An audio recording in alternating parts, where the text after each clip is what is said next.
పిల్లలకి హెల్తీగా ఏమైనా స్నాక్స్ చేసి చూపించండి అక్క అని అడుగుతున్నారు కదా. చాలా గుల్లగా వచ్చి నోరూరించే రుచితో ఒంట్లో రక్తం పెంచి ఎముకల్ని బలంగా చేసే ఐరన్ కాల్షియం ఎక్కువగా ఉండే రాగి పిండితో జంతికలు చేశాను. నూనె ఎక్కువగా పీల్చుకోకుండా చాలా బాగా వచ్చాయి. రెసిపీ కోసం ఒక గ్లాసు మంచి క్వాలిటీ రాగి పిండిని తీసుకుని ఇలా జల్లెడలో వేసి ఒకసారి జల్లించుకోవాలి.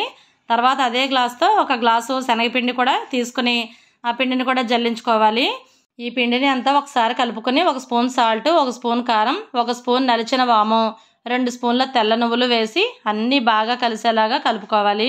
తర్వాత ఈ పిండిలో 1 గరిట మరిగించిన నూనెను వేసి బాగా కలుపుకొని పిండిని ఇలా చేత్తో నొక్కితే ఉండలా రావాలి. అప్పుడే జంతికలు గుల్లగా వస్తాయి.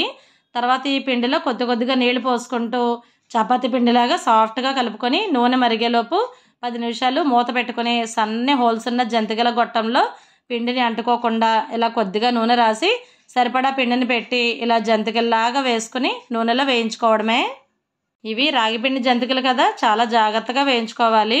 వేగినట్టు తెలియదు, తొందరగా మాడిపోతాయి. నూనెలో బుడగలు తగ్గిపోగానే తీసేసుకుంటే జంతికలు కరకరలాడుతూ చాలా బాగా వస్తాయి. ఈ జంతికలు అప్పటికప్పుడు వేడిగా తినడం కన్నా మరుసటి రోజుకి తింటే ఎంతో టేస్టీగా చాలా బాగుంటాయి. ఎప్పుడు రెగ్యులర్గా చేసే బియ్యం పిండితో జంతికల కన్నా ఈ రాగి పిండి శనగపిండి జంతికలు చాలా బాగుంటాయి. ఒకసారి తప్పకుండా ట్రై చేసి చూడండి. వీడియో నచ్చితే లైక్ చేసి మీరు ఎప్పుడైనా ఈ రెసిపీ ట్రై చేశారా కామెంట్ చేయండి.